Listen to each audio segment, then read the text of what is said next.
Kita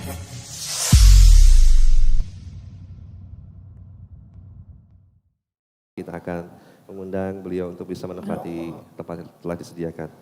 Fayatafadhal.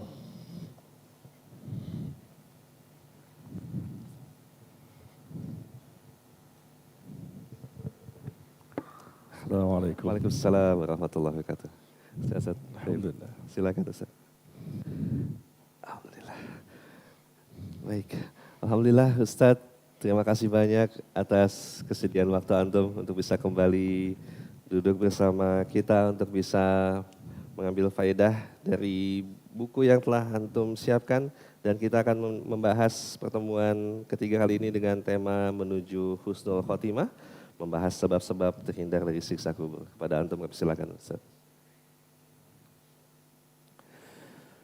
Assalamualaikum warahmatullahi wabarakatuh. Waalaikumsalam. Alhamdulillah. Hamdan katsiran tayyiban mubarakan fihi kama yuhibbu rabbuna wa yardah. Wa nusalli wa nusallim ala nabiyyina Muhammad wa ala alihi wa ashabihi ajma'in. Asyhadu an la ilaha illallah wahdahu la syarika lah wa asyhadu anna Muhammadan abduhu wa rasuluh sallallahu alaihi wa ala alihi wasallam, amma ba'd. Ikhwan dan akhwat sekalian rahimakumullah, kita ucapkan kalimat syukur kepada Allah Subhanahu wa taala di malam hari ini dalam cuaca yang dingin ya. Baru saja kita lihat hujan di mana-mana, tapi tetap saja kita berusaha mendatangi masjid ini dalam rangka untuk mendapatkan ridho Allah Subhanahu wa taala. Agar kita mendapatkan ampunan, agar kita mendapat rahmat, agar kita mendapatkan hidayah dari Allah Subhanahu wa taala. Agar kita bisa memahami apa yang diperintah oleh Allah dan Rasul-Nya, dan agar kita bisa memahami apa yang dilarang oleh Allah dan Rasul-Nya. Tujuannya agar kita semakin baik, hidup kita singkat, dan kita semua pasti akan mengalami kematian. Maka kita berusaha berjuang, kita bersungguh-sungguh, kita berkorban, dan segala daya dan upaya kita kerahkan, menyiapkan bekal sebanyak mungkin agar kita bisa mendapatkan husnul khatimah. Karena orang yang mendapatkan husnul khatimah, maka merekalah orang yang paling berbahagia. Nikmat Allah terbesar di muka bumi setelah seseorang mendapatkan iman dan Islam dan mendapatkan hidayah adalah dia mendapatkan husnul khatimah. Dan dengan husnul khatimah ini seseorang akan mendapatkan nikmat berikutnya pada kehidupan alam yang lain, yaitu di alam kubur, alam yang pasti kita akan datangi. Setiap muslim dan muslimah, bahkan yang orang kafir sekalipun, mereka semua siapapun dia, maka mereka akan berpindah ke alam yang lain, yaitu alam kubur, untuk mendapatkan suatu peristiwa atau kejadian yang akan mereka hadapi. Malaikat Munkar dan Nakir akan bertanya kepada mereka, lalu ketika mereka menyiapkan iman dan amal saleh selama di dunia, maka mereka bisa menjawab pertanyaan-pertanyaan yang diajukan kepada kita dan kepada siapapun manusia. Dengan demikian, kalau bisa menjawab pertanyaan, maka mereka akan mendapatkan nikmat kubur. Tetapi ketika tidak bisa menjawab pertanyaan dari malaikat Munkar dan Nakir, maka mereka akan mendapatkan siksa kubur. Nauzubillah min dzalik ya. Dan pada malam hari ini kita memasuki sesi yang ketiga, pertemuan yang ketiga, yaitu kita membahas tentang sebab seseorang itu terhindar dari siksa kubur. Sebab seseorang bisa terhindar dari siksa kubur. Yang kita berlindung kepada Allah. Dan kita sudah bahas ada 30 sebab selama 2 pertemuan. Dan masih ada 20 lagi. Dan hari ini kita mudah-mudahan bisa selesaikan ya, dalam waktu yang sangat singkat. Tinggal 20 lagi sebab seseorang bisa terhindar dari siksa kubur. Barangkali ada di antara ikhwan dan akhwat yang baru bergabung malam ini, mungkin bisa dilihat pada bukunya supaya tidak merasa tertinggal ya. insya Allah. Dan kita mulai saja langsung di halaman 72.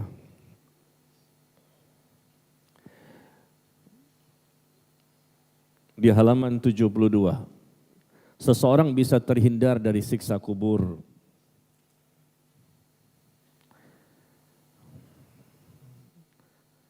Lantaran dia seorang muslim tentunya, yang bertakwa, orang yang saleh dan salehah. Tetapi bagi orang kafir, maka akan mereka mendapatkan siksa kubur. Secara umum, siapapun orang kafir akan mendapatkan siksa kubur sampai hari kiamat. Tapi di halaman 72 disebutkan lebih rinci lagi, bukan sembarang orang kafir. Tetapi bertambahnya azab kubur bagi orang kafir lantaran tangisan keluarga yang ditinggalkannya. Dengan matinya seseorang itu dalam kondisi kufur, kafir kepada Allah, mereka akan pasti mendapat siksa kubur. Tapi kan lantaran sekali lagi keluarganya menangisinya, apalagi dengan ratapan-ratapan, ya, dengan teriakan histeris menjerit beraung-raung, ya, atas meninggalnya saudaranya yang juga kafir, maka orang kafir yang berada di alam kubur tersebut akan semakin bertambah-tambah siksa yang dia dapatkan. Tidak adanya tangisan dari keluarganya, jelas orang kafir akan mendapatkan siksa kubur. Tapi dengan adanya tangisan dari keluarganya, tangisan yang disertai dengan ratapan apalagi, ya. Maka di sini Rasul menyebutkan dari Aisyah radhiyallahu anha, sesungguhnya Allah akan menambah azab kepada orang kafir dengan sebab tangisan keluarganya kepadanya. Allah akan menambah. Nah ini ya berbahaya sekali. Allah akan menambah azab kepada orang kafir yang awalnya memang sudah ada, ditambah lagi azab di dalam kuburnya dengan sebab tangisan keluarganya kepadanya. Pernah terjadi seorang wanita Yahudi meninggal dunia. Lalu Nabi SAW mendengar mereka menangisinya. Orang Yahudi meninggal dunia, seorang wanita, ya. Lalu mereka menangisi wanita tersebut. Maka beliau pun SAW bersabda, sesungguhnya ia sedang diazab di dalam kuburnya. Dengan sebab apa? Lantaran tangisan dari anggota keluarganya. Meskipun bukan meratap, apalagi dengan meratap. Maka ini harus kita hindari. Alhamdulillah kita muslim semua. Tapi kita cantumkan di sini bahwa ternyata sebab-sebab seseorang mendapatkan tambahan siksa kubur. Na'udzubillah akibat perbuatan orang lain kepadanya. Sudah dia kafir, tambah lagi keluarganya menangisinya. Ya, menangisinya dengan meratapinya, menjerit-jerit, berteriak-teriak, meraung-raung. Itu ada kan kita saksikan di masyarakat. Ya, mereka histeris ya dengan kematian saudaranya yang mereka lihat bahwa mereka juga sama-sama kafir dan Rasul mengatakan akan ditambahkan siksa kubur kepada si mayit tersebut. Ya, ini gampang dipahami ya. Kemudian selanjutnya adalah ilmu yang bermanfaat. Sebab terhindar dari siksa kubur adalah adanya ilmu yang bermanfaat. Yaitu seseorang yang semasa hidupnya pernah mengajarkan ilmu yang benar, yang sahih. Baik ilmu dunia maupun ilmu akhirat. Dan itu akan mengalir terus. Meskipun dia sudah meninggal dunia si mayit ini. Maka pahalanya terus mengalir. Karena waktu dia hidup di dunia pernah mengajarkan kebaikan. Pernah mengajarkan kebenaran. Pernah mengajarkan ilmu yang bermanfaat. Baik ilmu yang berkaitan dengan ilmu dunia, apalagi ilmu agama. Ya, maka selama ilmu itu masih termanfaatkan oleh orang yang pernah dia ajarkan, baik dengan lisannya, baik dengan tulisannya atau yang lainnya, maka pahalanya terus mengalir kepada mayit yang ada di alam kubur. Karena pahala yang terus mengalir, akhirnya dia pun terhindar dari siksa kubur. Ya, di mana Nabi SAW mengatakan, "Idza matal insan in qata'a anhu 'amaluhu illa min thalathah." Jika seorang manusia itu meninggal dunia, maka terputuslah amalnya kecuali 3 perkara. Ya, seseorang itu meninggal dunia maka terputus amalnya kecuali 3 perkara yang masih bermanfaat bagi mereka. Mereka sudah mati, tapi masih ada manfaat yang masih mereka bisa dapatkan. Yaitu pertama, ilmu yang bermanfaat. Yang tentunya dulu waktu di dunia dia pernah mengajarkan sesuatu, maka pahalanya terus mengalir. Yang kedua, sedekah jariah. Yang ketiga, anak yang saleh yang selalu mendoakan bagi orang tuanya ya. Masya Allah ini. Nah ini Makanya kita persiapkan dari sekarang. Kita pikirkan dari sekarang. Hidup kita singkat, mati itu pasti, maka kita persiapkan apa nih kira-kira yang bisa kita jadikan modal terbesar kita. Artinya ketika sudah meninggal dunia, tapi pahala terus mengalir. Ah, ini yang kita perjuangkan saat ini. Kita merenung, apa ya kira-kira ya? Ya, kalau kita mengandalkan amal kita yang saat ini kita lakukan, barangkali sangat sedikit. Dosa kita sangat banyak. Waktu kita sangat singkat. Tapi mungkin dengan kondisi kematian kita, dengan adanya amal yang terus mengalir, maka ini peluang yang besar untuk bisa diampuni dosa-dosa. Peluang yang besar untuk orang itu akan mendapatkan nikmat kubur. Maka coba difikirkan dari sekarang. Amal apa nih kira-kira yang bisa bertahan lama?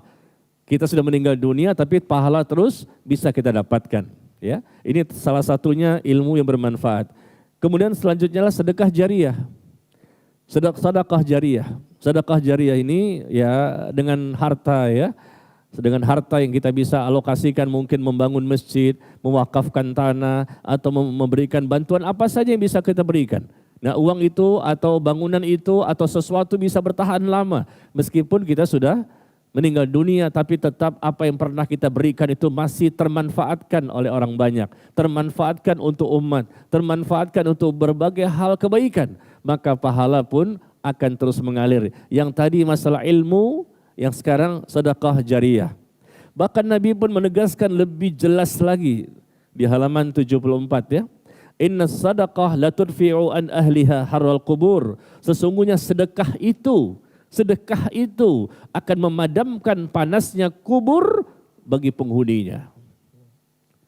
Sedekah yang kita keluarkan, harta yang halal, niat yang ikhlas, dan kita berikan kepada orang yang memang layak untuk mendapatkan sedekah. 3 syarat untuk sedekah itu diterima oleh Allah. Niatnya ikhlas, hartanya halal, dan sedekah itu diberikan kepada orang yang memang layak untuk mendapatkan bantuan kita. Tidak boleh kita memberikan bantuan sedekah kepada ahli maksiat. Ya tentunya kepada orang yang memang kita bantu untuk meringankan beban mereka, untuk kebaikan-kebaikan mereka. Sesungguhnya sedekah itu akan memadamkan panasnya kubur bagi penghuninya. Masya Allah. Nah, ini suatu informasi yang sangat menggembirakan kita. Maka kita pun berlomba-lomba untuk bersedekah semampu kita. Allah tidak melihat kecil dan besarnya uang sedekah yang kita berikan kepada orang lain. Apakah untuk masjid, fakir miskin, anak yatim dan lain-lain. Apalagi infak sedekah yang kita berikan kepada orang tua. Allahu Akbar. Dan ini yang terbaik adalah tentunya yang berkaitan dengan jariah. Yaitu terus bisa mengalir meskipun kita sudah meninggal dunia. Maka coba pikirkan dari sekarang, kemana kita alokasikan, kemana kita tempatkan, kemana kita berikan sedekah tersebut. Karena disebutkan oleh Rasulullah SAW, sedekah itu akan memadamkan panasnya kubur. Kalau andaikan dia mendapatkan siksa kubur dengan sebab sedekah, atau apalagi sedekah jariah yang terus menerus, maka dia pun akan terhindar. Bisa jadi dari awalnya dia terhindar, atau mungkin sudah berjalan siksaan lalu berhenti. Akibat apa? Karena adanya pahala yang terus terkirimkan, terus mengalir, terus dia dapatkan, akhirnya berhenti siksa kubur yang dia dapatkan. Ya, mari kita berlomba-lomba ya. Bahkan disebutkan juga di sini bahwa sedekah benar-benar akan memadamkan kemurkaan Allah dan dapat mencegah kematian su'ul khotimah. Kita ingin mendapatkan husnul khotimah, mati yang baik. Mati yang baik, husnul khotimah itu mati yang Allah ridhoi, yang Allah rahmati, yang Allah ampuni. Allahu Akbar, itu cita-cita kita selama di dunia ini. Ujungnya, kita jangan sombong dulu saat ini. Wah, saat ini saya soleh. Saat ini saya bertakwa, saat ini saya semangat, saat ini, besok, minggu depan. Yang penting bagaimana akhir hidup kita, itu yang menentukan. Innamal a'malu bil khawatim. Sesungguhnya amal-amal kita ini tergantung di akhirnya. Akhirnya, apakah kita bisa istiqomah sebagaimana sekarang? Kita nggak tahu apa yang terjadi hari esok. Ada orang yang paginya mukmin, sorenya kafir. Na'udzubillah. Ada orang yang paginya berhijrah, bertahan cuma sebulan. Habis itu maksiat lagi. Sudah berhijrah, udah ngaji di Rabbanians. Ya, tapi insya Allah di sini sih nggak ada lah ya. Kayaknya di sini soleh semua nih. Kayaknya soleh semua ya, insya Allah. Antum di sini yang Anda lihat, satu pun tidak ada yang solehah. Di belakang Ustadz. Ya, insya Allah ya, nggak ada soleh kan? Soleh semua ya, Masya Allah. Jadi ternyata sedekah itu menyebabkan seseorang terhindar dari siksa kubur dan ternyata kata Nabi akan mencegah orang tersebut mendapatkan su'ul khatimah. Dengan berita gembira ini, ayo kita berlomba-lomba. Mari sama-sama kita berlomba-lomba untuk mensedekahkan harta kita. Menginfakkan harta kita, sekali lagi jangan salah bahwa infak sedekah tadi bisa membuat orang itu terhindar dari siksa kubur, dia akan terhindar dari kematian yang buruk su'ul khatimah, bahkan dia bisa terhindar dari siksa neraka. Ya, apalagi sedekah itu terus mengalir pahalanya bagi orang yang sudah berada di alam kubur dengan sebab 3 syarat. Apa tadi? Pertama, niatnya bersedekah itu ikhlas, jangan riya, jangan sum'ah. Ya, suka menceritakan ke orang lain. Tadi kemarin Anda bersedekah Ustaz nggak banyak, berapa? 1 M aja. Masya Allah. Ya, menceritakan ke orang lain maksudnya untuk apa? Nggak manfaat. Ya, kita beribadah karena Allah bukan karena manusia.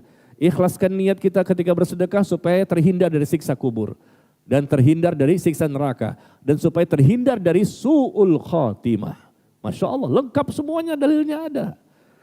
Luar biasa itu manfaat. Ya, niatkan itu dengan ikhlas karena Allah. Yang kedua, apa? Rezekinya itu harta dari harta yang halal. Dan yang ketiga, diberikan kepada orang yang layak untuk mendapatkannya. Ya, dan ini banyak sekali contoh-contohnya di halaman 75. Apa saja contoh sedekah jariah? Apakah kita membagikan mushaf Al-Quran, atau apakah kita membangun masjid, dan lain-lain ya. Ya, itu bisa kita baca sendiri. Kemudian selanjutnya adalah sebab seseorang itu terhindar dari siksa kubur adanya doa dari anak yang saleh yang bermanfaat bagi orang tuanya setelah mereka wafat. Orang tua wafat, maka anak mendoakan orang tua. Dengan sebab doa dari anak, apalagi anak yang saleh, maka bermanfaat untuk orang tuanya. Bisa kita lihat di halaman 76 bahwa Abu Hurairah radhiyallahu anhu berkata, turfa'u lil mayyit ba'da mautihi darajatuh. Seseorang yang telah meninggal dunia akan diangkat derajatnya. Seseorang yang sudah meninggal dunia, mati dia, berada di alam kubur, akan diangkat derajatnya di alam kuburnya. Yang awalnya di bawah derajatnya, mungkin dia terhina, mungkin dia mendapatkan siksa segala macam, tiba-tiba dia keluar dari situ, diangkat derajatnya, pindah menjadi nikmat kubur. Maka ia pun bertanya, wahai Rabb, ya, apakah ini? Dengan sebab apa aku bisa mendapatkan ya keutamaan seperti ini? Maka dikatakan kepadanya, bistighfar, ya, waladuka istighfarak, yaitu anakmu telah memohonkan ampunan untukmu. Anakmu telah memohonkan ampunan kepada Allah untukmu. Anak itu berdoa, Allahumma ghfirli wali walidayya, Allahumma ghfirli wali walidayya, warhamhuma kama rabbayani saghira. Minimal seperti itu atau mungkin doa-doa yang lain. Dengan sebab anak itu selalu mendoakan orang tua. Tentunya doa kita kepada mereka bukan hanya ketika mereka masih hidup, tapi ketika juga mereka sudah meninggal dunia. Dan ternyata dampaknya bukan sembarangan, tapi dampaknya luar biasa. Yang mana Rasul mengatakan bahwa orang tua tersebut mendapatkan doa dari anaknya. Dan mereka sangat-sangat merindukan doa dari anaknya tersebut. Karena itulah yang bisa menjadi salah satu sebab mereka terhindar dari siksa kubur. Semakin banyak kita doakan mereka, maka mereka pun akan semakin terhindar. Dan dengan sebab doa kita terangkat derajatnya. Yang awalnya mereka terhina barangkali, na'udzubillah, akibat dari dosa-dosa yang mereka lakukan. Tapi dengan izin Allah bisa berpindah. Bukan karena perbuatan mereka, tapi perbuatan anak mereka yang saleh. Dan bisa jadi solehnya anak itu akibat karena pendidikan yang mereka berikan. Mereka membimbing anaknya, mendidik anaknya, memberikan arahan ya, memberikan pengajaran, menunjukkan mana yang hak, mana yang batil, mana yang benar, mana yang salah, mana yang tauhid, mana yang syirik. Orang tua itu berpuluh-puluh tahun memberikan pendidikan dan hasilnya mereka rasakan. Menjadilah anak itu anak yang saleh dan mendoakan Al-Imam Sufyan Ats-Tsauri, ulama besar di zaman tabi'in, rahimahullah, mengatakan paling tidak minimal, kata beliau, 5 kali sehari seorang anak itu mendoakan orang tuanya. Kata beliau, ulama besar di zaman tabi'in bernama Sufyan Ats-Tsauri, ya, rahimahullah, paling tidak, kata beliau, 5 kali sehari seorang anak itu dianggap berbakti kepada orang tuanya jika dia mendoakannya 5 kali dalam sehari. Yaitu ya berkaitan dengan sholat, ya subuh, ya zuhur, ya asar, maghrib dan isya. Kalau kita lebih dari itu, Masya Allah, paling tidak, kata beliau, 5 kali, itu wujud berbaktinya anak kepada orang tua. Nah, mari kita doakan orang tua kita, barangkali di antara kita ada yang sudah meninggal dunia, ya, mungkin bapak atau ibu, maka perbanyak doa untuk mereka agar Allah ampuni dosa-dosanya. Ketika mereka sudah diampuni dosa-dosanya, maka akan berpindah. Dan kalaupun memang mereka seandainya sudah berada di nikmat kubur, maka nikmat pun semakin banyak yang mereka dapatkan, makanya derajat terus naik, dan itu adalah kegembiraan, kebahagiaan yang luar biasa. Yang ditunggu-tunggu setiap saat oleh orang tua yang sudah meninggal dunia adalah doa dari anak yang saleh. Ya, maka jangan sampai kita melupakan perkara ini. Yang kedua apa? Selain doa, yaitu amal saleh anak untuk orang tua. Ya, ini sebab berikutnya. Sebab berikutnya seseorang terhindar dari siksa kubur adalah adanya amal soleh anak untuk orang tua. Amal soleh sang anak. Jadi bukan sekedar doa, tadi ada amal soleh yang lain yang juga bermanfaat untuk orang tuanya. Ya bisa jadi amal soleh ini macam-macam bentuknya, mungkin dengan anak ini bersedekah dengan niat untuk orang tuanya, maka bermanfaat. Karena ada hadis di sini disebutkan bahwa dari Aisyah radhiyallahu anha, dia berkata, seorang laki-laki mendatangi Nabi SAW dan berkata, ya Rasulullah, sesungguhnya ibuku mati mendadak. Sesungguhnya ibuku matinya mendadak dan beliau tidak berwasiat.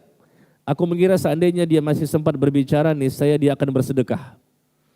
Ya, ibunya meninggal dunia dan belum sempat untuk berwasiat. Andai kata dia sempat berbicara, niscaya dia akan bersedekah. Maka apakah ia mendapatkan pahala bila aku bersedekah atas namanya? Maka beliau, Nabi mengatakan, iya. Orang tua tersebut yang berada di alam kubur mendapatkan pahalanya dengan sebab anak itu bersedekah atas nama orang tuanya.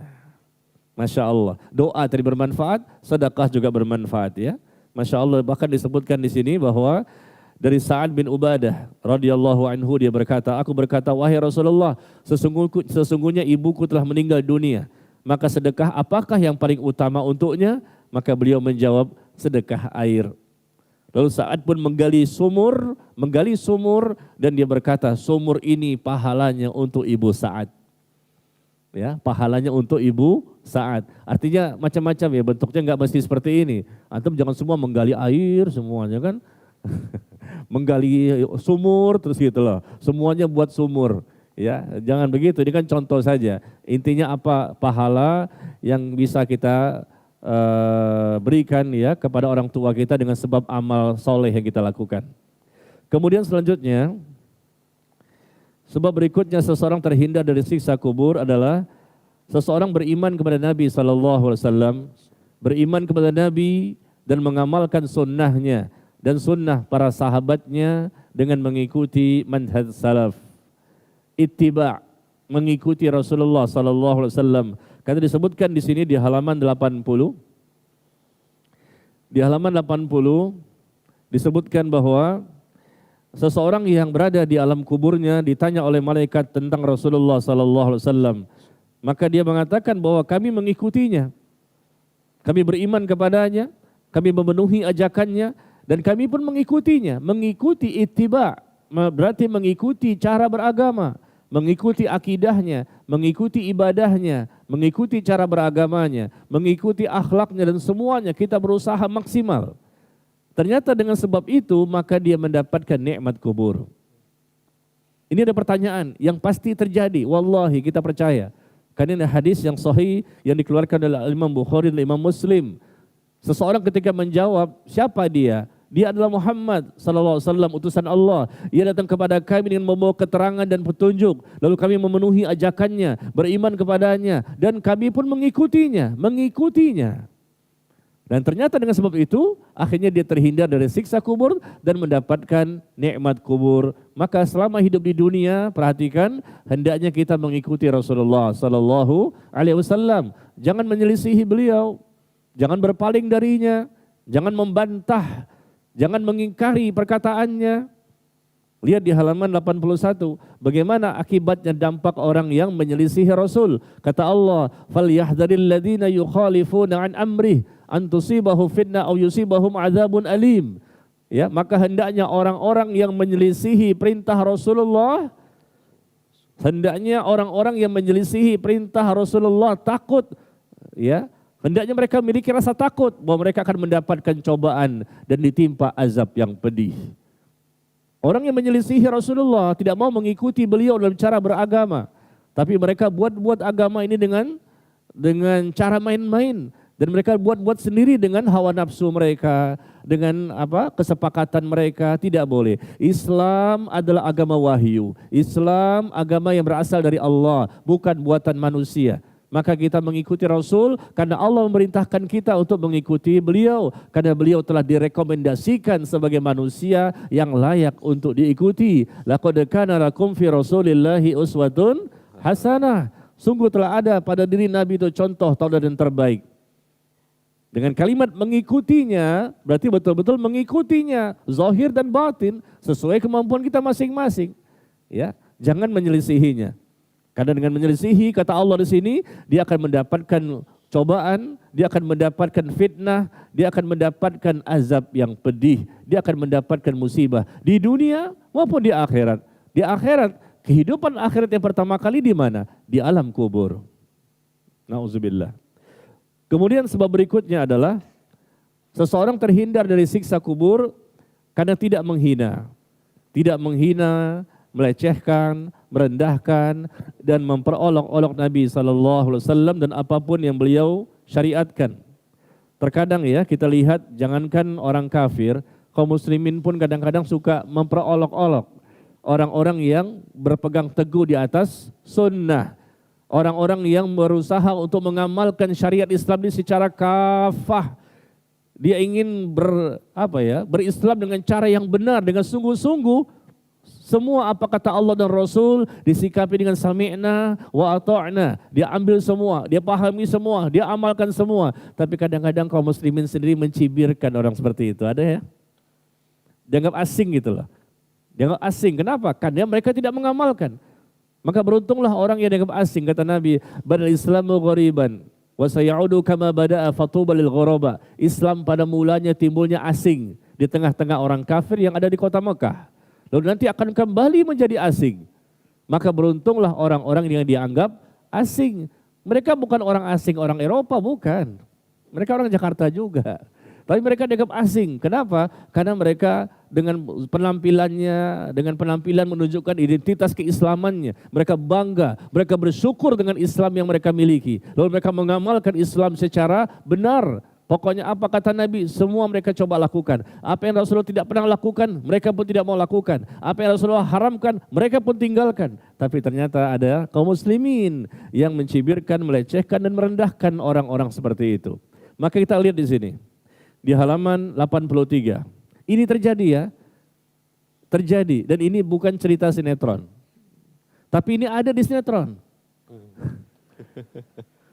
Bukan di sinetron, tapi ada di sinetron. Dan ini bukan lagi perkataan si fulan cerita kemarin seperti gosong ya, karena makan harta riba. Tapi ini kejadian di zaman Nabi.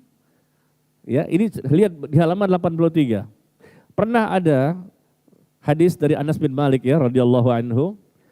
Hadis ini sahih, dikeluarkan oleh Imam Al-Bukhari dan Imam Muslim. Pernah ada seseorang laki-laki Nasrani dari Bani Najjar yang masuk Islam. Dan dia membaca surah Al-Baqarah dan Ali Imran. Masya Allah, masuk Islam. Dia bisa hafal Al-Baqarah, hafal Ali Imran. Dia memahaminya. Ia bisa menulis untuk Nabi. Nabi pun memberikan amanah kepada dia untuk menulis wahyu-wahyu yang Allah turunkan. Ada beberapa sahabat, jumlahnya bahkan puluhan sahabat yang diamanahkan untuk menulis wahyu. Mereka hafal, mereka tulis, mereka hafal, mereka tulis. Kemudian orang ini nih, yang mantan Nasrani ini yang masuk Islam, kembali menjadi Nasrani lagi, murtad dia. Dia ini murtad. Dan dia berkata, Muhammad tidak mengetahui kecuali apa yang telah aku tulis untuknya. Lihat, dia menghina Rasulullah. Dia kembali murtad jadi Nasrani dengan mengatakan, Muhammad tidak mengetahui kecuali apa yang telah aku tulis untuknya. Lalu Allah pun mematikannya dan mereka pun menguburkannya. Apa yang terjadi setelah itu? Di pagi harinya, ia dikeluarkan oleh bumi dari kuburnya. Apa namanya tuh? Apa? Muntahkan. Kata orang dilempar oleh bumi ya. Sudah dikubur, ditolak oleh bumi, keluar lagi. Ya, ini ada di sinetron nih, ada nih TV-TV ini. Tapi ini hadis. Ya, kalau kita cerita begini, kayaknya khayal gitu ya. Karena apa? Terlalu banyak sinetronnya. Coba kembali kepada cerita ini, cerita yang hak ya.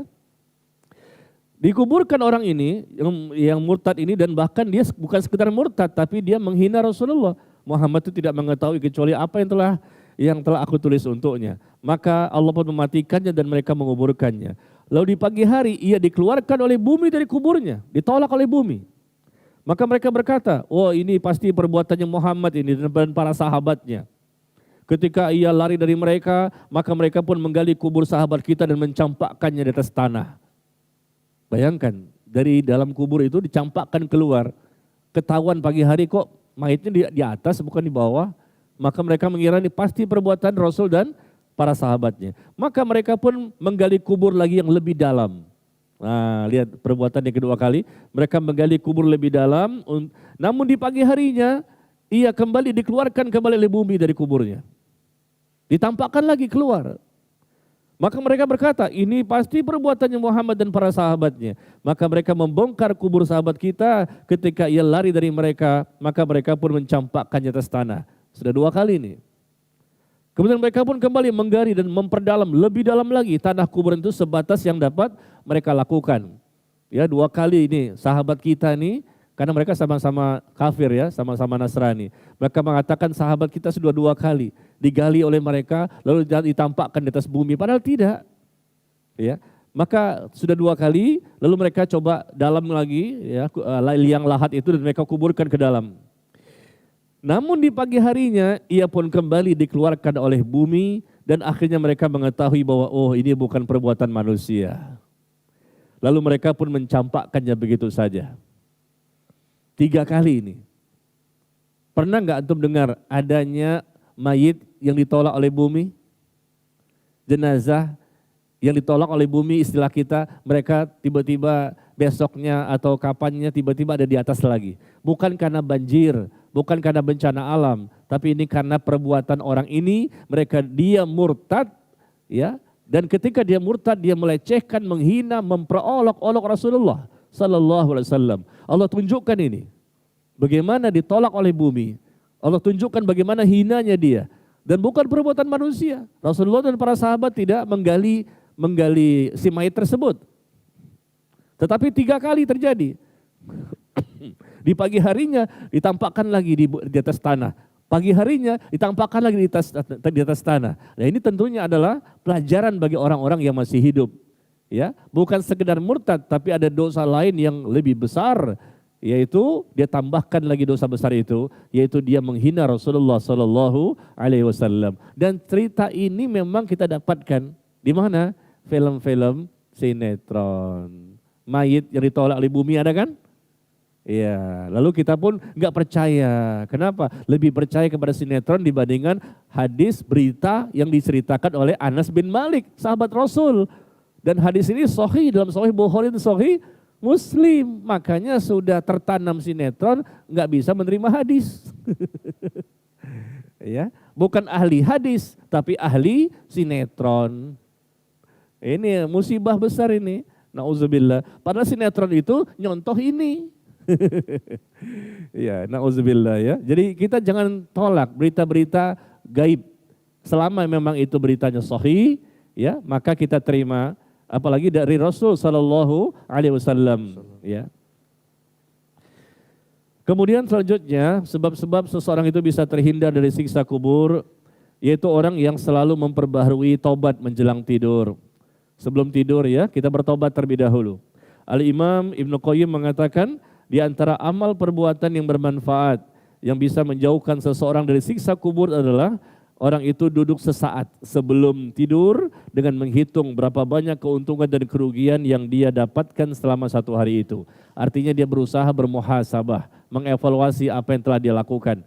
Kemudian dia bertobat sebelum tidur. Andai kata dia mati ketika tidurnya, dia matinya dalam kondisi sudah bertaubat.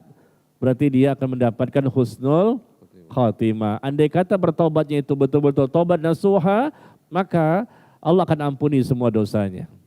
Ya, Masya Allah ini. Maka kita coba ya, bertobat itu kapan saja, di mana saja. Bahkan taubat ini merupakan ibadah yang terbanyak selama kita hidup di dunia. Kita sholat cuma 5 kali sehari, itu yang fardu-fardu ya.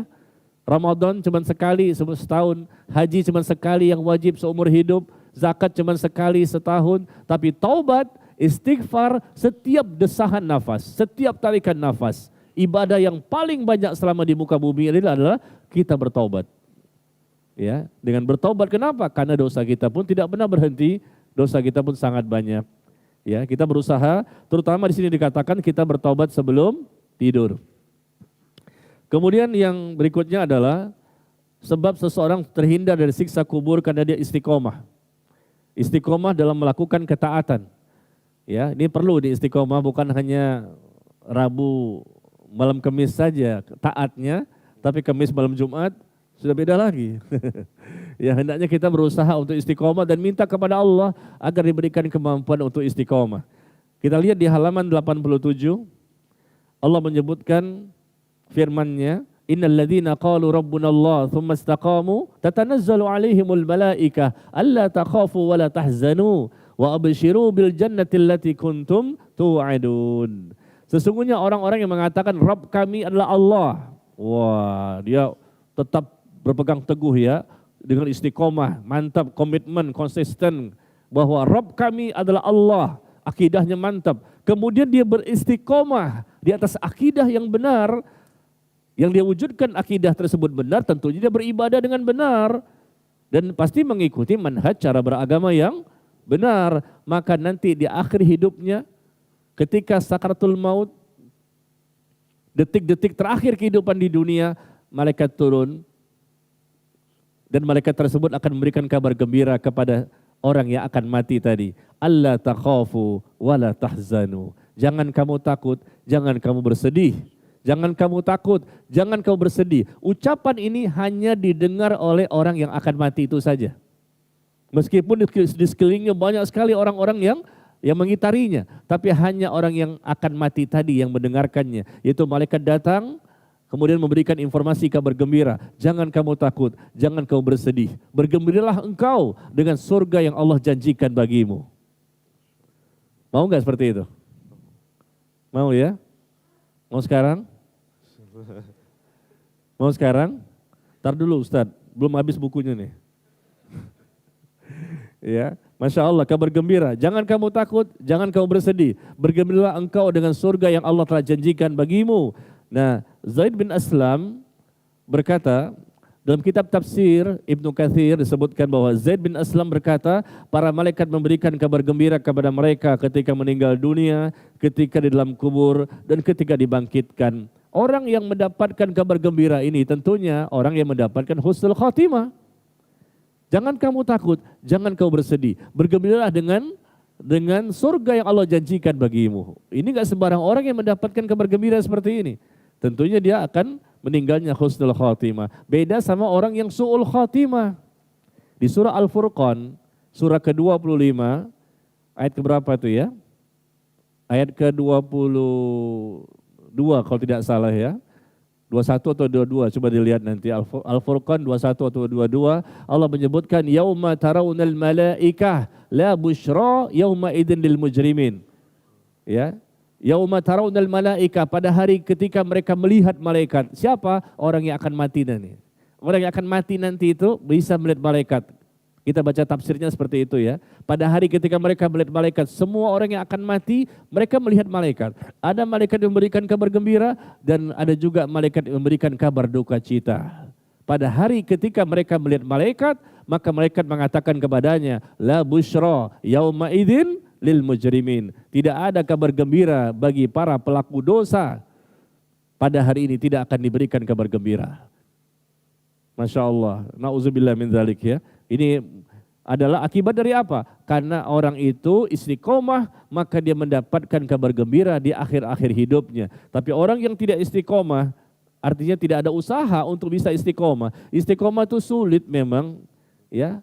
Para nabi dan rasul, para sahabat pun merasa inilah beban yang sangat berat untuk istiqomah. Padahal mereka itu sudah istiqomah, tapi tetap mereka merasakan berat, apalagi kita. Tapi tidak ada tertutup kemungkinan untuk seseorang bisa istiqomah. Kenapa?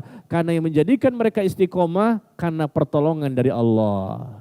Kalau mengharapkan kekuatan kita sendiri, ilmu kita sendiri, nggak akan bisa kita istiqomah. Allah yang menjadikan seseorang bisa istiqomah sampai akhir hidupnya, sehingga dia mendapatkan tadi berita gembira dari malaikat.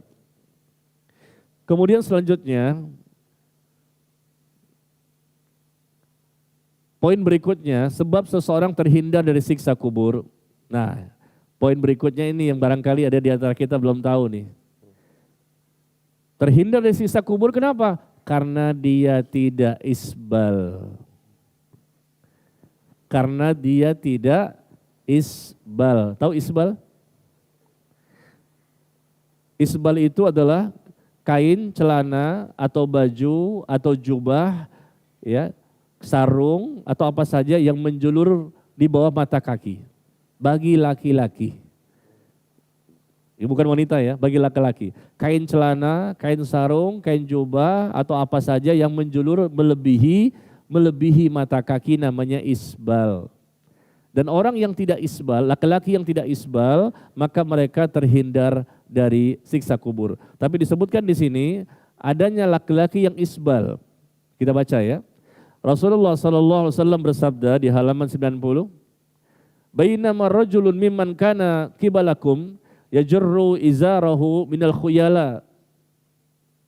Ada seorang laki-laki, kata Nabi, menjulurkan kainnya, menjulurkan celananya, pakaiannya. Laki-laki ini di bawah mata kaki karena sombong. Dia menjulurkan kainnya, celananya, pakaiannya, jubahnya di bawah mata kaki. Maka Allah pun membenamkannya ke dalam bumi. Allah benamkan dia ke dalam bumi. Maka dia pun meronta-ronta karena tersiksa di dalam bumi, di dalam kubur itu sampai hari kiamat. Sampai hari kiamat dia meronta-ronta wa huwa yatajaljal. Dia meronta-ronta kesakitan di dalam bumi itu, Allah benamkan dia. Dia meronta-ronta terus sampai hari kiamat. Kenapa? Karena dia laki-laki yang menjulurkan kainnya, celananya, pakaiannya di bawah mata kaki karena sombong. Ini hadisnya.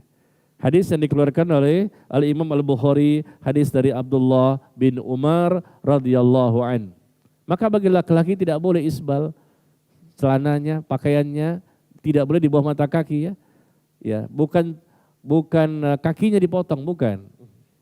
Celananya yang dipotong, jangan sampai melebihi, maaf ya, jangan melebihi mata kaki. Barangkali di antara kita ada yang belum tahu. Ini hadisnya sangat menakutkan ini. Bisa jadi banyak kaum muslimin yang belum tahu. Tapi ini karena sombong ya. Karena memang sombong. Lalu bagaimana kalau tidak sombong?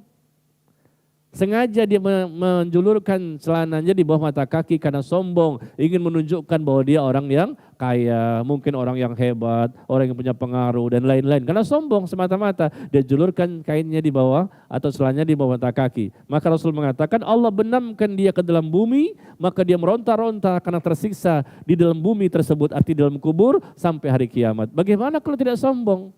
Nah, kita baca di bawahnya. Nabi mengatakan, warfa' izarok ila nisfis saq, dan naikkan kain sarungmu sampai pertengahan betis. Kalau engkau enggan, maka sampai mata kaki saja. Jauhilah isbal, wa iyyaka wa isbal. Jauhi perbuatan isbal, menjulurkan kain celana pakaian di bawah mata kaki. Kenapa? Karena kata Nabi, isbal itu adalah kesombongan. Rasul mengatakan isbal itu kesombongan, meskipun di hatinya tidak ada niat untuk sombong. Sudah sombong. Bagaimana kalau ada niat sombong? Lebih parah lagi kan? Bahkan Nabi mengatakan salasatun la yukallimuhumullahu yaumil qiyamah. Ada tiga jenis manusia yang tidak akan diajak bicara oleh Allah nanti pada hari kiamat. Ini hadisnya umum halaman 91. 3 golongan manusia yang tidak akan diajak bicara oleh Allah nanti pada hari kiamat. Allah gak akan memandang mereka dengan pandangan kasih sayang. Allah gak akan mensucikan mereka dan bagi mereka azab yang pedih. 4 ancaman hukuman yang sangat menakutkan. Apa tadi? Tidak diajak bicara oleh Allah, tidak dipandang oleh Allah dengan pandangan kasih sayang, kemudian tidak akan disucikan oleh Allah dosa-dosanya, dan mereka mendapatkan siksa yang pedih. 4 hukumannya. Apa sih dosanya? Ternyata kata Nabi yang pertama adalah al-musbil. Al-musbil, yaitu laki-laki yang isbal, yang celananya, kainnya, pakaiannya, jubahnya, sarungnya berada di bawah mata kaki. Dan di sini Rasul tidak menyebutkan karena sombong. Rasul hanya menyebutkan bahwa ada 3 golongan manusia yang akan mendapatkan 4 ancaman tadi. Tidak ada kata-kata sombong di sini. Apalagi kalau dikaitkan dengan sombong tadi yang Rasul mengatakan dia isbal dan memang sombong. Maka Allah benamkan dia ke dalam bumi, kemudian dia meronta-ronta kesakitan dalam kuburnya sampai hari kiamat. Nauzubillah ya. Dan kita lihat bagaimana Rasulullah SAW ternyata pakaian beliau tidak isbal, tidak lebih dari mata kaki. Rasulullah tidak ada sifat sombong, tidak ada kesombongan, tapi pakaian beliau tidak melebihi dari mata kaki. Dan para sahabat pun seperti itu. Dan beliau ketika melihat ada Abdullah bin Umar, sahabat bernama Abdullah bin Umar, ya, kita tahu Abdullah bin Umar ini luar biasa, ibadahnya, rasa ketaatannya, mengikuti sunnah segala macam. Tapi ketika itu Rasul melihat bahwa ternyata kain sarungnya berada di bawah mata kaki. Maka Rasul mengatakan irfa' izarok, angkat kain sarungmu, angkat, jangan sampai melebihi mata kaki. Rasul nggak nanya, kamu lagi berbuat sombong apa enggak nih? Rasul nggak nanya. Pokoknya ketemu sahabat lagi isbal, angkat. Ketemu Abdullah bin Umar, disuruh angkat, ya, kain sarungnya jangan sampai di bawah mata kaki. Ketemu lagi sahabat yang lain begitu. Ya, contoh-contohnya banyak di sini. Ketemu beberapa sahabat, semuanya gak ditanya, kamu lagi sombong apa enggak di hatinya? Gak ditanya begitu. Karena Rasul pun tidak isbal dan sahabat pun diperintah untuk tidak isbal. Karena isbal itu sudah kesombongan meskipun tidak ada niat di hatinya untuk sombong. Mohon maaf ya. Barangkali di antara kita masih ada yang seperti itu ya. Ya, coba nih baca hadisnya begitu banyak, sangat menakutkan. Tapi ada juga dari kaum muslimin yang merasa bahwa itu tidak apa-apa. Ya, ada sebagian kaum muslimin mengatakan tidak apa-apa isbal. Karena pernah Abu Bakar juga isbal. Kita baca di halaman 91. Ini dalil mereka mengatakan enggak masalah di bawah mata kaki. Ya, kan kita enggak sombong. Contohnya kan ada Abu Bakar, kata mereka. Lihat, kata Nabi, barang siapa yang memanjangkan pakaiannya karena sombong, niscaya Allah tidak akan memperhatikannya nanti pada hari kiamat. Maka Abu Bakar As-Siddiq radhiyallahu anhu berkata, ya Rasulullah, sesungguhnya kain sarungku melorot. Pakai kain sarung tapi suka melorot gitu loh. Melorot karena melebihi mata kaki kan. Karena suka melorot tanpa sengaja sebetulnya tapi suka melorot. Kecuali jika aku selalu menjaganya agar tidak melorot. Maka beliau mengatakan sesungguhnya engkau tidak termasuk orang yang melakukannya karena sombong. Ya, memang tidak sengaja. Karena beliau seorang yang kurus badannya. Pakai kain kadang-kadang suka kelebihan melorot sampai di bawah. Karena memang tidak ada niat untuk sombong dan tidak sengaja maka tidak berdosa. Tapi secara umum kita lihat, berarti memang Rasulullah dan para sahabat berada di atas mata kaki. Ini buktinya. Berarti Abu Bakar itu pada hakikatnya juga pakaiannya di atas mata kaki. Cuman kadang-kadang suka melorot sampai ke bawah. Gitu. Tapi ketika melorot itu pun tidak masalah karena tidak sengaja. Ya kan? Demikian. Hati-hati, ternyata isbal karena sombong bisa mengakibatkan adanya siksa kubur. Ini banyak sekali orang nggak tahu nih hadis ini. Hadis ini dikeluarkan oleh Imam Al-Bukhari dari sahabat Abdullah bin Umar. Isbal karena sombong menyebabkan adanya siksa kubur. Banyak kaum muslimin mungkin belum tahu. Karena sombong ya. Lalu kalau gimana kalau nggak sombong? Nggak sombong juga nggak boleh. Ya, karena Rasul mengatakan isbal itu sendiri sudah merupakan kesombongan. Makanya Al-Imam Al-Hafidh Ibnu Hajar Al-Asqalani Al-Hafidz Ibnu Hajar Al-Asqalani rahimahullah berkata, kesimpulannya kata beliau, isbal itu adalah menjulurkan pakaian. Sedangkan menjulurkan pakaian ini merupakan kesombongan kata beliau, walaupun si pemakai tidak bermaksud sombong. Ini perkataan buat saya ya, Al-Hafidz Ibnu Hajar Al-Asqalani, seorang ulama besar di mazhab Syafi'iyah. Ya. Dan beliau mengatakan menjulurkan pakaian itu merupakan kesombongan, walaupun si pemakai tidak bermaksud untuk sombong. Ya. Maka bisalah bagi laki-laki ya, mungkin kerja di kantor, waduh gimana Ustadz? Ya pasti mata kakinya aja. Setelah itu pakai kaos kaki kan bisa. Insya Allah bisa ya. Yang penting jangan kakinya dipotong. Insya Allah bisa. Dan antum jangan terlalu tinggi motongnya. Sampai pertengahan betis. Bahkan sampai dekat apa? Lutut gitu loh. Ke kantor orang bingung. Hah? Kok tinggi amat di banjir Pak? Bukan, saya tidak mau isbal. Sampai ke dekat lutut, Masya Allah. Pertengahan betis sampai atau dekat lutut. Ya tentunya orang bingung kan. Tapi kalau pas di mata kaki atau di atasnya sedikit, insya Allah tidak terlalu terlihat ya, insya Allah. Kemudian sebab berikutnya, seseorang terhindar dari siksa kubur karena dia tidak berpaling dari mengingat Allah. Kemudian tidak gulul, mengambil harta hasil korupsi ya. Nah, ini korupsi ternyata ada nih. Hasil korupsi diambilnya.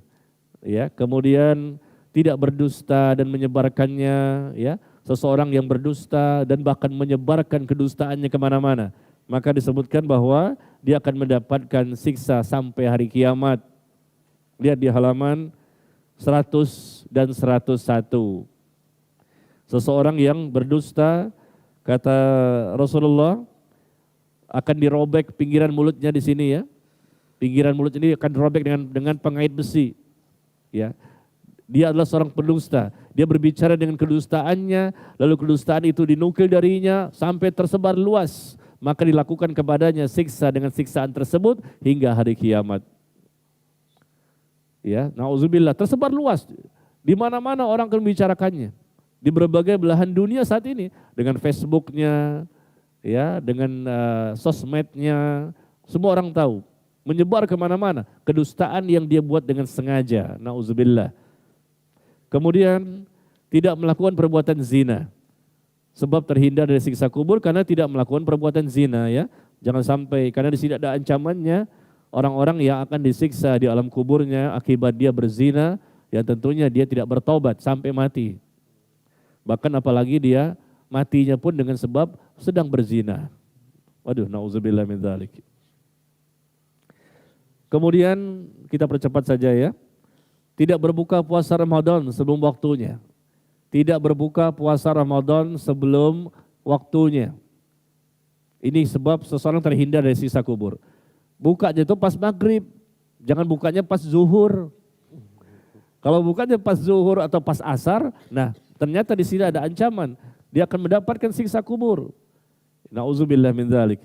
Rasul mengatakan bahwa orang itu akan disiksa di mana dijumpai satu kaum yang tergantung dengan tumit-tumit mereka, digantung. Dan tulang rahang mereka retak dan mengalirkan darah, dibalik begitu. Mereka diikat dengan urat-urat yang ada di kakinya. Karena mereka berbuka puasa sebelum waktunya. Kemudian terhindar dari siksa kubur dengan sebab karena seorang ibu yang punya ASI, air susu ibu, dia menyusukan kepada anaknya. Dia punya ASI, maka dia susukan kepada anaknya, maka dia terhindar. Tapi akibat kalau dia tidak menyusukan anaknya, ini bagi ibu-ibu nih, para akhwat, kalau mereka punya ASI, ya, mereka melahirkan, ada bayi, ternyata bayi ini nggak mau disusukan oleh dia, pakai susu kaleng aja deh.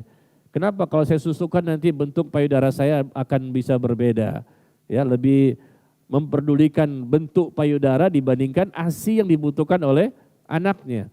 Maka disebutkan di sini halaman 110. Bahwa Rasul mendengarkan adanya suara jeritan lolongan orang yang sedang disiksa. Kemudian disebutkan bahwa orang tersebut adalah wanita-wanita yang payudaranya sedang digigit oleh ular-ular yang sangat besar. Ya, kenapa? Karena mereka adalah ibu, ya, para ibu yang menolak untuk menyusui anak-anak mereka. Para ibu yang tidak mau menyusukan, padahal ASI ada. Beda sama orang nggak punya ASI, kayak kita kan nggak punya ASI nih. Kalau kita kan nggak punya, tapi kalau para wanita kan umumnya punya lah ya. Kalau nggak punya apa boleh buat, tapi kalau punya nggak mau menyusukan, itu haknya si anak. Berhak dia mendapatkan, karena ASI itu adalah sesuatu yang sangat bermanfaat untuk bayi. Tapi sang ibu nggak mau, dan ini ada orang-orang seperti itu. Dan kalau saat itu terjadi, barangkali dulu pernah melakukan ya, bertobatlah dengan tobat nasuha. Karena di sini Rasul menyebutkan mereka akan disiksa di alam kuburnya. Kemudian khatib yang tidak mengamalkan ilmunya juga akan mendapatkan siksa kuburnya, na'udzubillah. Kemudian sebab terhindar dari siksa kubur adalah tidak durhaka kepada kedua orang tua. Tidak durhaka kepada kedua orang tua, maka dia terhindar dari siksa kubur. Lihat bagaimana ceritanya di halaman 114. Ini kisah nyata, hadis lagi ya. Tadi cerita Rasul bagaimana orang yang cerita sahabat ya, Anas bin Malik ketika orang itu memperolok-olok Rasulullah. Nah sekarang cerita tentang orang yang disiksa di alam kuburnya karena durhaka sama orang tua. Kita bacakan sebentar ya. Dari Awam bin Hausab, ia menuturkan, suatu ketika saya pernah mampir di suatu kampung. Dan di samping kampung itu ada pekuburan. Setelah asar, ada satu kuburan yang di situ terbelah tanahnya. Maka keluarlah seorang laki-laki yang kepalanya adalah kepala keledai dan jasadnya adalah jasad manusia. Jasadnya manusia, tapi kepalanya kepala keledai. Sekali lagi ya, ini adalah cerita yang bukan dari sinetron. Ini adalah cerita yang sahih. Kemudian jasadnya manusia tapi kepalanya keledai. Lalu dia meringkik 3 kali. Kemudian kuburan itu tertutup lagi. Jadi dia keluar meringkik seperti suara kuda gitu 3 kali. Gak perlu saya contohkan ya, nanti saya lagi, na'udzubillah. Cara meringkik gimana Ustadz? Nanyanya begitu, meringkik gimana? Jangan nanya ke anak bukan kuda. Ya, lalu dia pun tertimbun lagi, tutup lagi. Dan mendadak ada seorang wanita tua sedang menenun bulu atau bulu domba. Lalu seorang wanita itu berkata, apakah kamu melihat wanita tua itu? Saya berkata, ada apa dengannya? Ia berkata, dia adalah ibunya orang ini. Saya berkata, bagaimana ceritanya? Ia menjawab, nah dengarkan, orang ini dahulu suka minum khamar. Dan apabila dia akan pergi, maka ibunya berkata, wahai anakku, bertakwalah kamu kepada Allah. Sampai kapan kamu akan tetap minum khamar ini? Ibunya bagus kan menasihati, minum khamar terus, minum keras. Ya, jangan minum itu, berhenti minum khamar.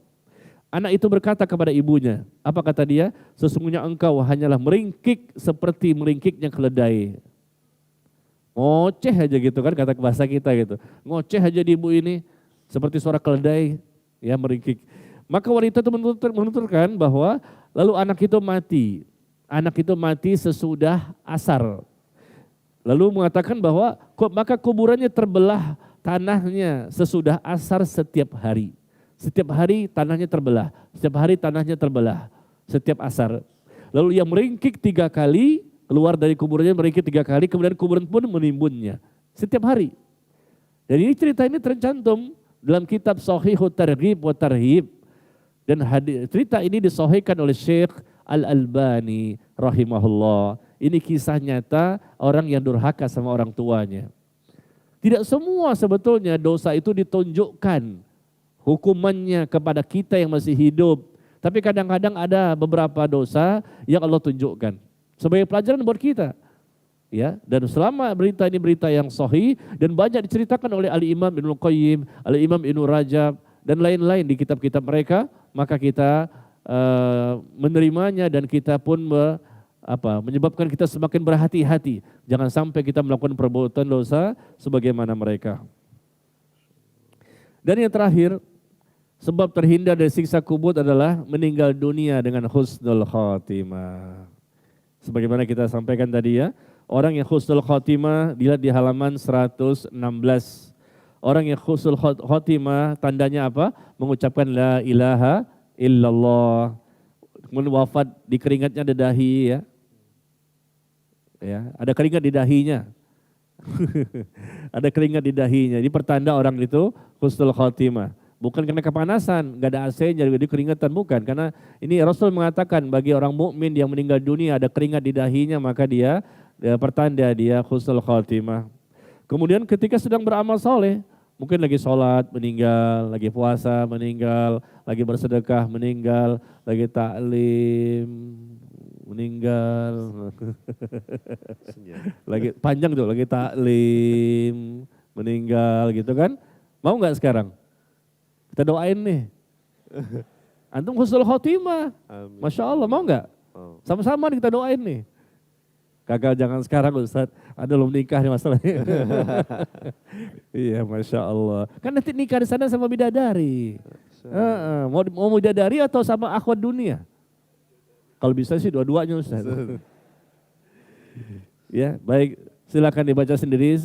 Ini insya Allah dalam waktu yang sangat cepat ya, sangat singkat.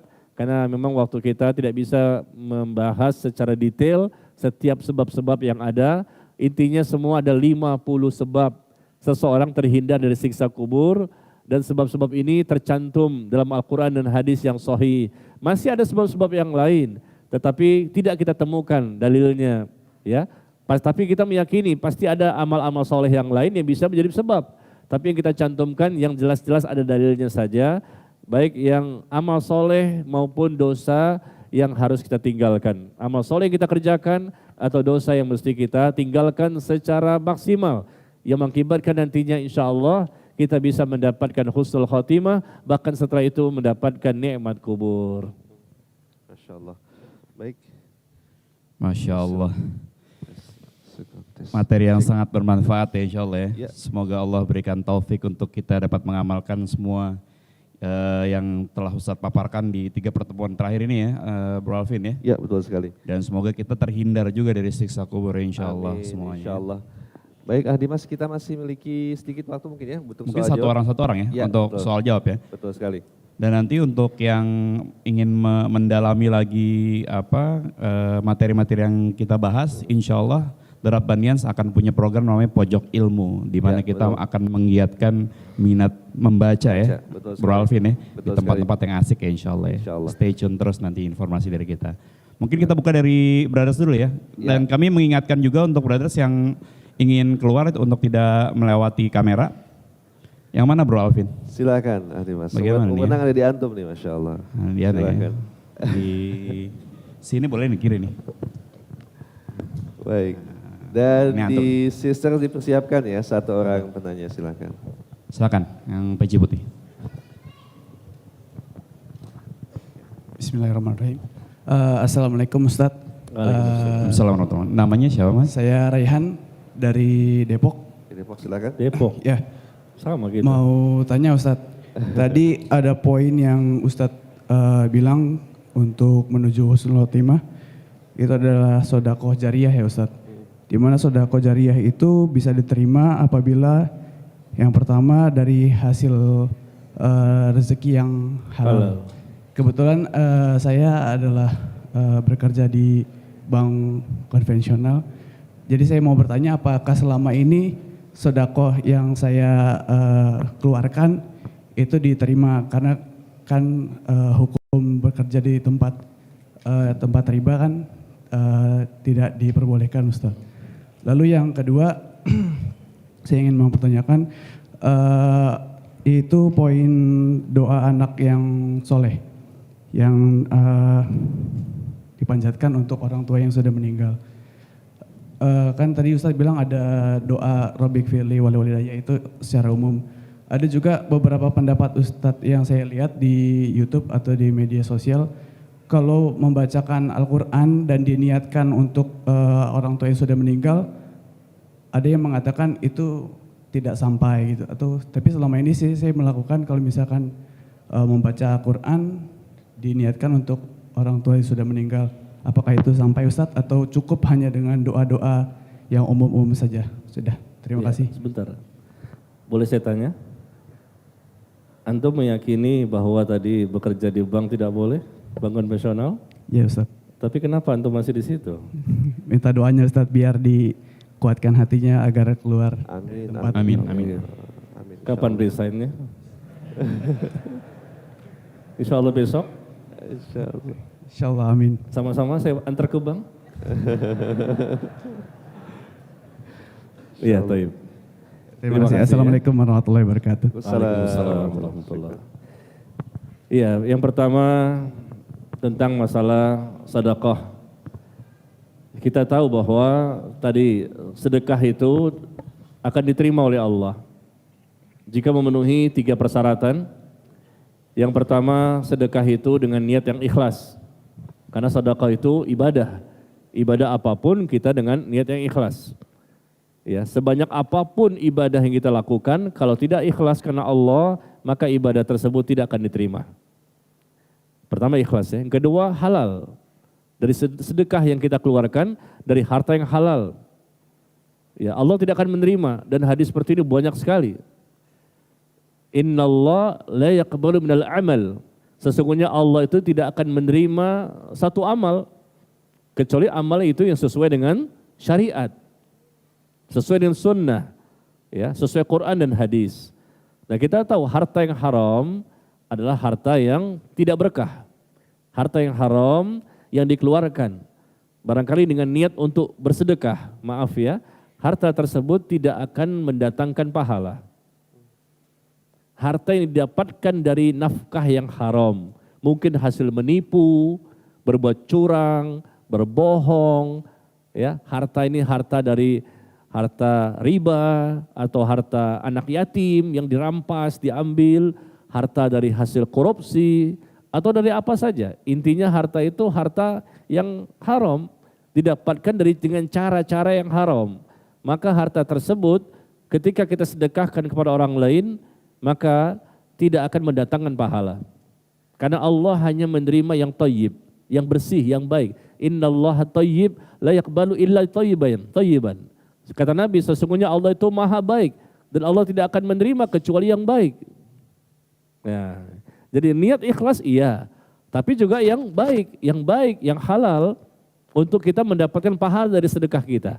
Intinya maaf, bukan harta riba saja, bunga bank atau harta riba saja yang kita anggap sebagai harta yang haram. Sebetulnya apa saja dari bentuknya, selama memang itu berasal dari harta yang haram, ketika kita sedekahkan pada orang lain, maka kita tidak mendapatkan pahala dari sedekah itu.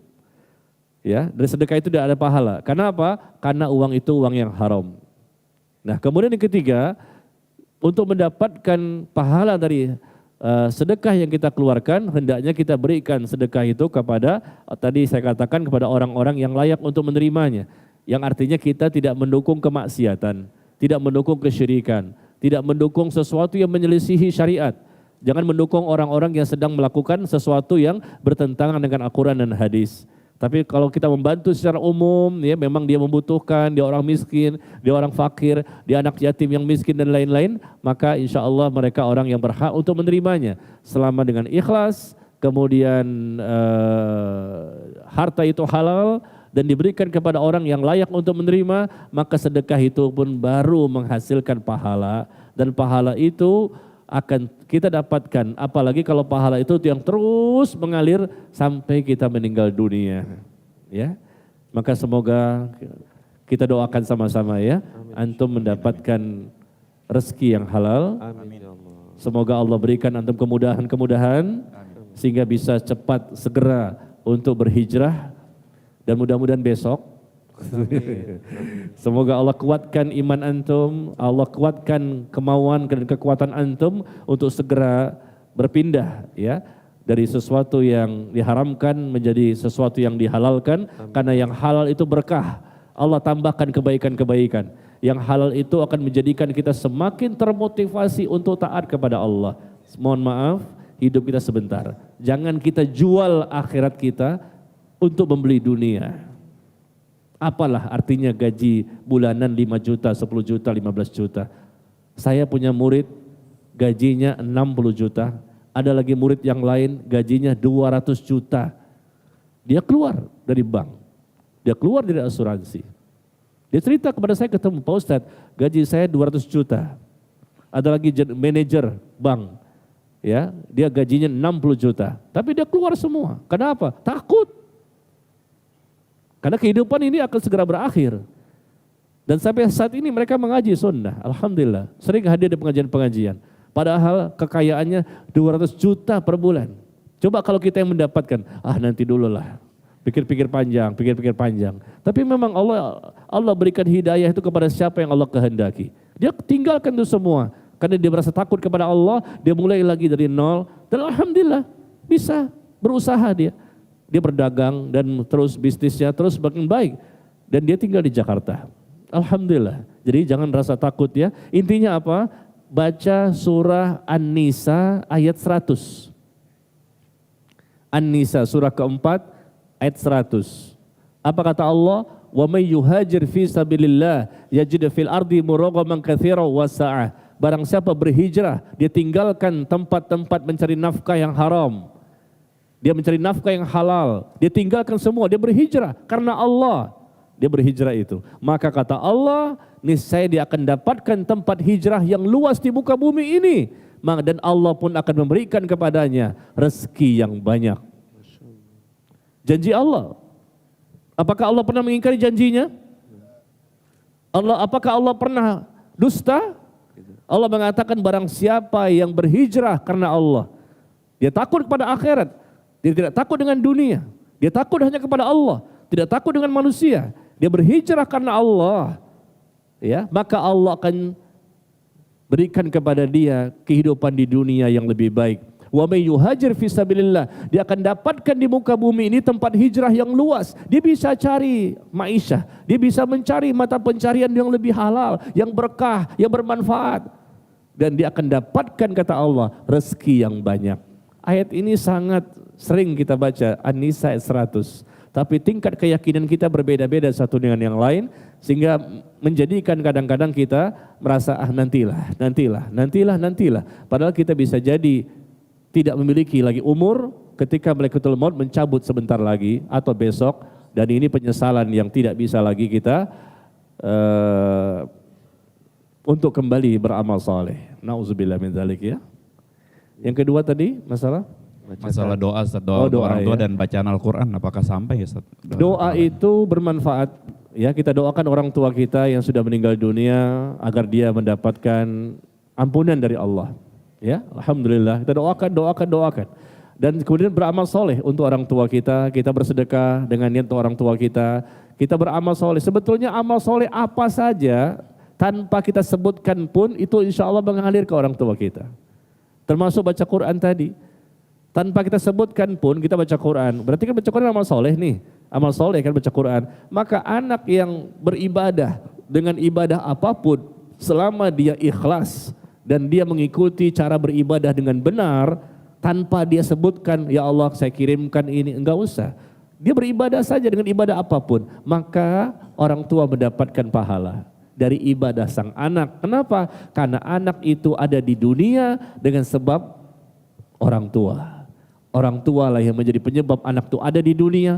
Orang tua juga apalagi yang mendidik dia, membimbing dia, mengenalkan dia Islam, ya, mengajarkan dia tentang bagaimana beragama dengan benar, Masya Allah. Maka tanpa kita niatkan pun, tidak usah kita sebutkan pun gak masalah, selama ibadah tersebut memang ikhlas dan memang ibadah tersebut mengikuti sunnah, mengikuti syariat, ada tuntunannya, maka semua ibadah itu tentunya berpahala. Dan anak itu melakukan ibadah apapun, maka insya Allah orang tuanya dapat pahalanya.